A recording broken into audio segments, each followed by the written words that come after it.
une ville d'Italie dont je n'ai jamais su le nom, était une fille fort jolie. Son père était messire Varambon. La fille s'appelait Catherine. Et pour plaire, elle avait amplement de tout ce qu'il faut avoir. Âge de 14 ans. Teint de lys et de rose, beaux yeux, belle gorge, beaux bras. Vous pensez bien qu'avec toutes ces choses, fillette manque rarement d'un amant. Aussi n'en manqua la pucelle. Richard la vit, l'aima, dit tant en peu de jours par ses regards, par ses discours, qu'il alluma pour lui, dans le cœur de la belle, la même ardeur qu'il ressentait pour elle. L'un de l'autre déjà faisait tout le plaisir, déjà même discours, déjà même langueur, déjà même désir. Désir de quoi? Pas besoin de le dire. Quand un cœur amoureux à cet âge soupire, on sait assez ce qu'il peut désirer. Un point de nos amants retardait le bonheur. La mère aimait la fille avec tant d'ardeur qu'elle n'aurait su vivre un seul moment sans elle. Le jour, elle était toujours pendue à son côté, et la nuit, elle la faisait dormir avec elle. Un peu moins de tendresse et plus de liberté, mieux accommoder la belle. Cet excès d'amour maternel est bon pour les petits-enfants. Me fillette de 14 ans, bientôt s'enlace et s'en ennuie. Catherine avait pu, un jour de sa vie, profiter d'un seul petit moment pour entretenir son amant. C'était pour tous les deux une peine infinie. Quelquefois, par hasard, il lui prenait la main quand il la trouvait en chemin. Quelquefois un baiser, puis à la dérober, et puis c'est tout. Mais qu'est-ce que cela? Tous deux étaient trop fins pour en demeurer là. Car un jour, par un bonheur extrême, ils se trouvèrent seuls, sans mère et sans jaloux.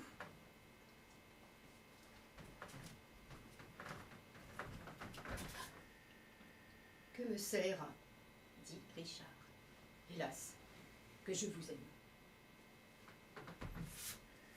Que me sert d'être aimé de vous? Cela ne fait qu'augmenter mon martyre. Je vous vois sans vous voir, je ne puis vous parler. Si je me plains, si je soupire, il me faut tout dissimuler. Ne saurait-on enfin vous voir sans votre mère? Ne sauriez-vous pas trouver quelques moyens? Hélas, vous le pouvez, si vous le voulez bien, mais vous ne m'aimez pas. Oh, si j'étais moins sincère, dit Catherine à son amant, je vous parlerai autrement. Mais le temps nous est cher. Voyons ce qu'il faut faire. Il faudrait, dit Richard, si vous avez dessein de me sauver la vie, vous faire mettre une chambre à part, par exemple dans la galerie. On pourrait vous y aller voir sur le soir, alors que chacun se retire. Autrement, on ne peut vous parler qu'à demi. J'ai 100 choses à vous dire que je ne puis vous dire ici. Ce mot fit la belle sourire. Elle se douta bien de ce qu'on lui dirait. Mais elle promit pourtant au sire de faire ce qu'elle pourrait. Ah, la chose n'était pas facile. Mais l'amour donne de l'esprit. Voici donc comment elle s'y prit. Catherine ne dormit point durant toute la nuit et mena tant de bruit que ni son père ni sa mère ne purent fermer la paupière un seul moment. Ce n'était pas grande merveille, fille, qui pense à son amant absent toute la nuit, dit-on, la puce à l'oreille, et ne dort que fort rarement. Le lendemain, Cato se plaignit à sa mère des puces de la nuit, du grand chaud qu'il faisait. On ne peut point dormir, maman. S'il vous plaisait de me faire tendre un lit dans cette galerie, il est fait bien plus frais. Et puis du rossignol qui vient chanter sous le feuillage, j'entendrai le ramage. La bonne mère y consentit. Va trouver son homme. et lui dit: Cato veut changer de lit. Pour être au frais et pour entendre le rossignol. Oh, qu'est-ce que c'est? Dit le bonhomme. Allez, vous êtes folle, et votre fille aussi, avec son rossignol. Qu'elle se tienne ici. Il fera cette nuit-ci plus frais que la nuit passée. Puis elle n'est pas, je crois, plus délicate que moi, j'y couche bien. Cato se tint fort offensé de ce refus. Et la seconde nuit fit 50 fois plus de bruit qu'elle n'avait fait la première. Pleura, gémit, se dépita, et dans son lit se tourmenta d'une si terrible manière que la mère s'en affligea, et dit à son mari: « Vous êtes bien maussade, et n'aimez guère votre enfant. Oh, vous vous jouez assurément à la faire tomber malade. Je la trouve déjà tout... je ne sais comment. Répondez-moi, quelle bizarrerie de ne pas la faire coucher dans cette galerie. Elle est tout aussi près de nous. » « Pas la bonne heure !» dit l'époux. « Je ne saurais tenir contre femme qui crie, vous me feriez devenir fou. Passez-en votre fantaisie. Que l'entende tout son sou, le rossignol et la fauvette. » Sans délai, la chose fut faite. Catherine à son père obéit promptement, se fait dresser un lit, fait signe à son amant pour le soir. Il voudra savoir maintenant combien pour eux dura cette journée. Oh, chaque moment 1 heure et chaque heure 1 année. C'est bien le moins.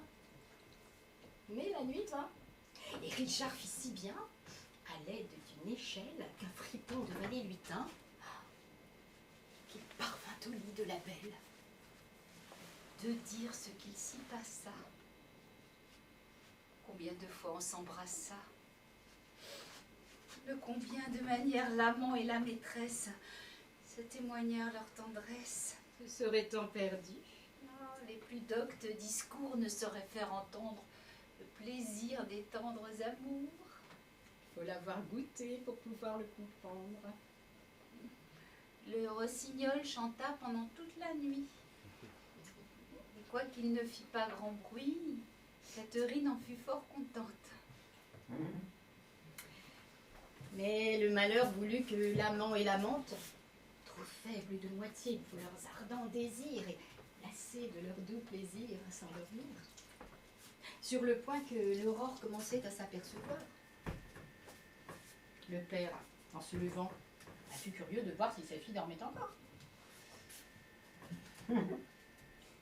Voyons, dit-il, quel effet ont produit le chant du rossignol, le changement de lit.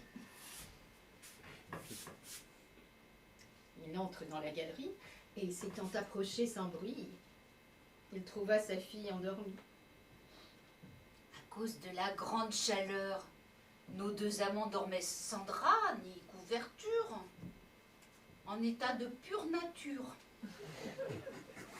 Exactement comme ont peint nos 2 premiers parents. Excepté qu'au lieu de la pomme, Catherine avait dans la main ce qui servit au premier homme à conserver le genre humain.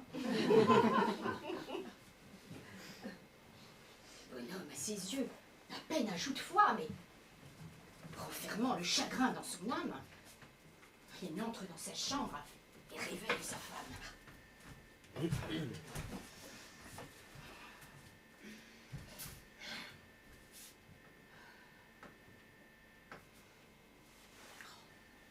Et vous, lui dit-il, et venez avec moi. Je ne m'étonne plus pourquoi, Cato, vous témoignez si grand désir d'entendre le rossignol. Ah, vraiment. Ce n'était pas en vain.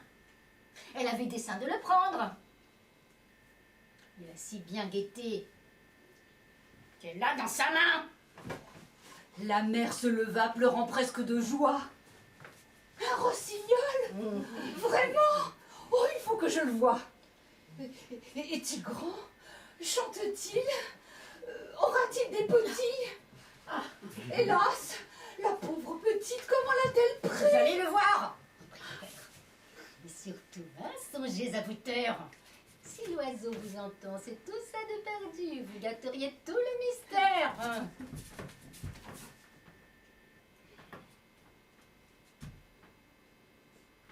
Qui fut surpris?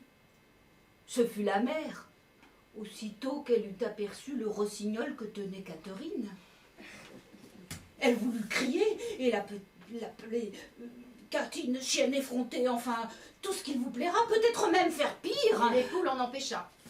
Ce n'est pas de vos cris que nous avons affaire. Le mal est fait. Et quand bien même on pestera, ni plus ni moins il n'en fera. Non, savez-vous ce qu'il faut faire? Il faut réparer. Du mieux que l'on pourra.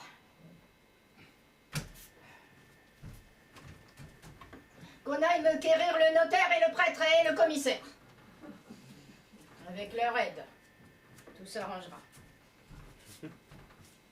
Pendant tous ces discours, notre amant s'éveilla et voyant le soleil, Hélas, dit-il, ma chère, le jour nous a surpris.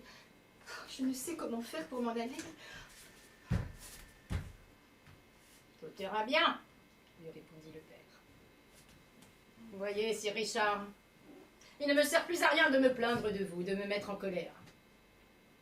Vous m'avez fait toute rage. Il ne reste qu'un seul moyen pour m'apaiser et pour me satisfaire. Il vous faut, ici, sans délai ni refus, épouser Catherine. Richard fut habile homme et n'hésita pas. Sa maîtresse avait des appâts. Il venait de trouver entre ses bras la nuit le plus doux des appâts. Il n'avait pas envie, apparemment, d'en partir aussi brusquement.